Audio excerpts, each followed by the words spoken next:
Vladni podcast GoSee. Da smo v 90-ih sprejeli neko odločitev takrat kot država in družba, da se bomo umaknili iz tega področja. So bile neke politike, neki poskusi, ampak je bila predpostavka, da se bo kar samo od sebe rešila stvar. Evidentno se pač ni.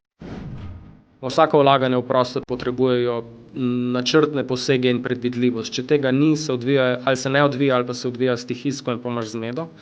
In ključno je zagotoviti to dolgoročno predvidljivost. Zato je to pomembno, da smo zagotovili 10-letni okvir financiranja, ker to daje dovolj veliko stabilnost za vse akterje, da znajo načrtovati tudi vnaprej. V Sloveniji v trenutnih razmerah je totalno neracionalno razmišljati o tem, da bi najem si izbral kot izbiro. Razen v javnem najemu, ta zagotavlja varnost, tudi cenovno, v smislu mesečnih stroškov je toliko izrazito boljši, kot recimo nakup, da je racionalno. Da je zelo jasno, da je ta vlada prva začrtala neko resno smer, številke so zelo jasne, tako z vidika vloženih finančnih sredstev kot aktivnosti.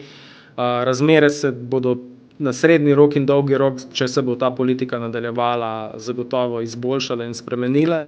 Vladni podcast GoSee.